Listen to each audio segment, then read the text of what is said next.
I never imagined that my own sister would sabotage my dreams.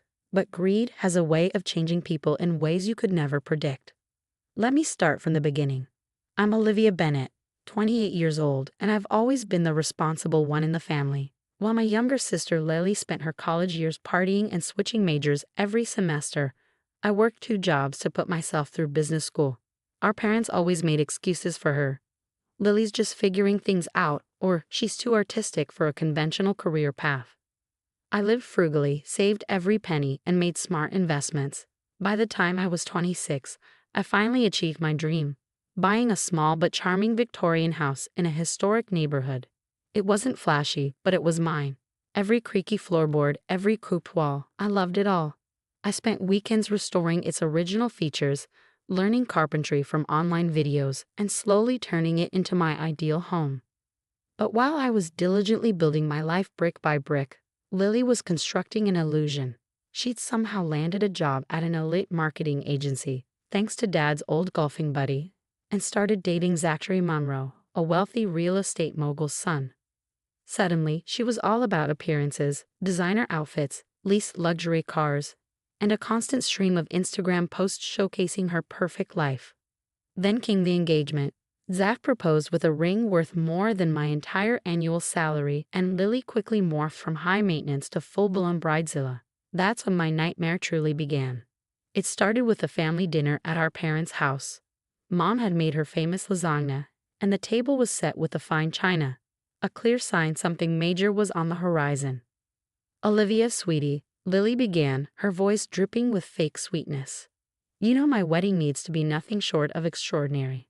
Zach's family expects nothing less than perfection." I nodded cautiously, chewing on some garlic bread. I had already agreed to be her maid of honor despite her demanding nature. "Well, I found the perfect venue, the Somerset Manor. It's this breathtaking historic estate with lush gardens, and they only book a few weddings a year."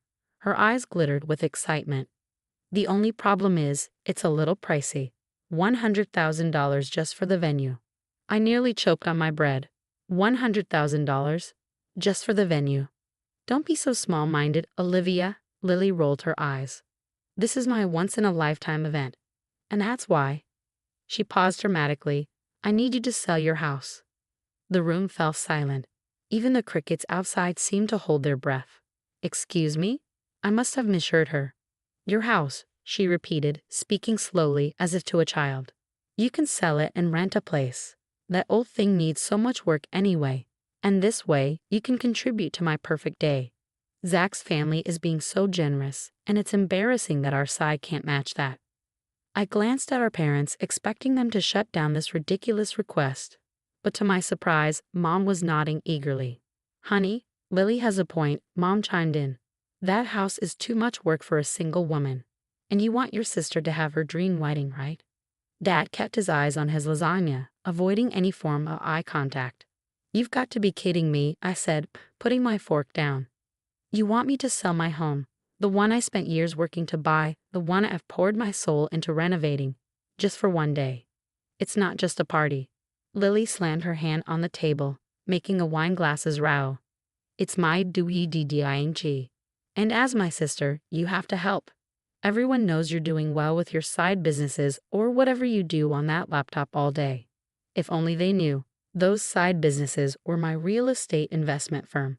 While they thought I was just a mid-level accountant, I had quietly been building a portfolio of commercial properties. The irony of this situation was almost laughable, if it weren't so maddening. "No," I said firmly, standing up. "Absolutely not. I'm happy to help with the wedding, but I will not sell my house." Lily's face flushed crimson. "You selfish monster. You've always been jealous of me, just because you can't find a man and live in that ugly old house." "That's enough," I interrupted, gathering my things. "I'm leaving. And Lily, find yourself another maid of honor." As I walked to my car, I could hear Lily's dramatic sobs and Mom trying to comfort her. Dad hurried after me. "Princess," he said, using my childhood nickname. "You know how Lily is. Just think about it, okay? Maybe you could take out a loan or something." I stared at him in disbelief. "Dad, are you hearing yourself? You want me to go into debt for Lily's wedding venue?" He shifted uncomfortably. "We just want to keep the peace. And well, Zach's family is very influential. This wedding could open doors for all of us. That's when I realized my family would never change. They'd always prioritize Lily's desires over everyone else's needs. But they had no idea who they were dealing with. "Don't worry about the venue, Dad," I said, a plan forming in my mind. "I'll take care of it." He looked relieved, probably thinking I'd given in. But I had something else in mind entirely. 3 months ago, I had purchased a historic estate through my investment firm. A stunning old mansion that had been on the market for months, priced well below its value because the previous owners needed to sell quickly. I had been quietly renovating it, planning to turn it into a high-end event venue. The name of that estate, the Somerset Manor. What happened next would teach my sister and parents a lesson they would never forget. But that's when the real story began. The weeks that followed were a whirlwind.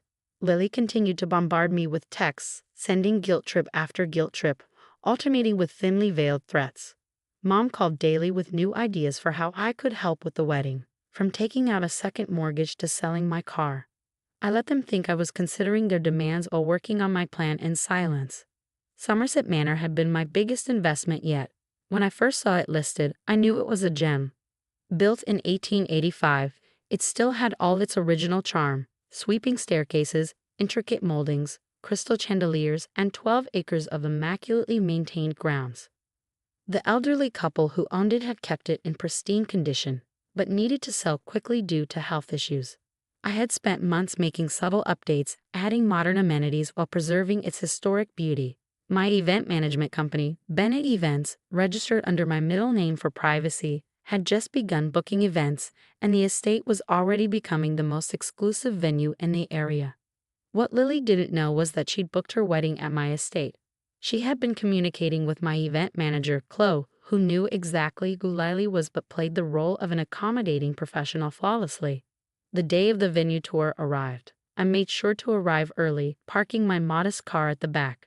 Through the security cameras, I watched as Lily's sleek black SUV pulled up to the gates, followed by her parents' car and several other luxury vehicles. I sat in the grand office of the estate, watching the security feed as Chloe greeted them in the marble lobby. Lily was practically bursting with excitement, pointing out every glimmering chandelier and gilded molding to Zach's mother, who looked appropriately impressed. "The owner is very selective about the events we host," I heard Chloe explain through the security feed. "We only do about 12 weddings a year." "Well, we're prepared to pay whatever it takes," Zachary's father announced proudly. "The Monroe name deserves nothing but the best." I smiled, adjusting my blazer and checking my name tag. Olivia Bennett, owner and CEO. It was time for my entrance. I descended the grand staircase just as Chloe was guiding the group into the main ballroom. The look on Lily's face when she saw me was priceless: confusion, followed by recognition, then pure horror. "Olivia," she squeaked, "what are you doing here?" "Welcome to Somerset Manor," I said coolly, extending my hand to Zachary's parents. "I'm Olivia Bennett, the owner. I believe you've already met my event manager, Chloe." The silence was deafening. Lily's mouth opened and closed like a fish gasping for air. Mom clutched Dad's arm for support. Zachary's parents seemed confused but impressed. They were old money enough to appreciate young entrepreneurial success. "You?" Lily finally shrieked, her composure falling apart. "You own Tai's. But you live in that tiny house. You drive a Toyota." "A good businesswoman knows the value of living below her means," I replied calmly. "Now about your booking, I'm afraid we'll have to decline." "What?" Lily's face turned a dangerous shade of red again. "You can't do that. We've already told everyone. Zachary's family's reputation." "Actually, I can," I interrupted smoothly. "You see, when you submitted your booking request, you signed our standard terms and conditions. Section 3.2 clearly states that we reserve the right to refuse service to anyone who creates a hostile environment for our staff or ownership." I pulled out a folder containing printouts of every nasty text and email she had sent me over the past few weeks. These certainly qualify. Mom stepped forward, trying to salvage the situation. "Sweetheart, let's be reasonable. We're family." "Funny," I cut in. "That's not what you said when you were pressuring me to sell my house for this venue. Family goes both ways, Mom." Zachary's father cleared his throat. "Olivia, was it? Perhaps we could discuss this privately. Name your price. I smiled politely. Mr. Monroe, your son seems like a wonderful person, and I wish him all the best. But this isn't about money. It's about respect, boundaries, and consequences. That's when Lily pulled out her trump card, tears. Not her usual theatrical sobs, but quiet, seemingly sincere tears. Olivia, please, she whispered. This is my dream venue. I've already told everyone. I'll be humiliated. For a fleeting moment, I felt a pang of guilt. Then I remembered all the times she had humiliated me, belittled my accomplishments, and tried to force me to sacrifice my own dreams for hers. Dreams are curious things, I said softly but firmly. Some people believe they're entitled to them, while others work tirelessly to turn them into reality. I'm sorry, but my decision is final. What happened next was chaos. Lily had a complete meltdown, screaming about how I had ruined her life. Mom tried to guilt-trip me, while Dad looked like he wanted the earth to swallow him up. But Zachary's parents had a different response. Impressive. Zachary's mother said, eyeing me with new respect. You built all of this yourself? Yes, ma'am. I replied. I started my company 5 years ago using the savings I made working 2 jobs through college. Now that's the kind of ambition we value in the Monroe family. Zachary's father nodded approvingly. He turned to Lily, who was still sobbing dramatically. Perhaps, dear, this is a sign that you should reconsider your approach to, well, everything. The look on Lily's face was priceless. Her future in-laws were clearly more impressed with my business acumen than with her tantrum. As they filed out, with Chloe escorting them to their cars, Dad lingered behind. Princess, he said quietly, I owe you an apology.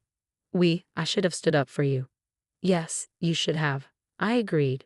But it's not too late to start. He nodded, finally understanding the unspoken message. It was time for him and Mom to stop enabling Lily's behavior. The aftermath was interesting. Lily eventually found another venue, one that was far less prestigious and significantly more expensive. She still isn't speaking to me, which honestly is rather peaceful. Mom is trying to mend our relationship, starting with finally acknowledging that my side businesses were, in fact, impressive accomplishments. Somerset Manor has now become the most sought-after wedding venue in 3 states. I still live in my beloved Victorian house, though I've hired professionals to finish the renovations. My Toyota runs just fine, thank you very much.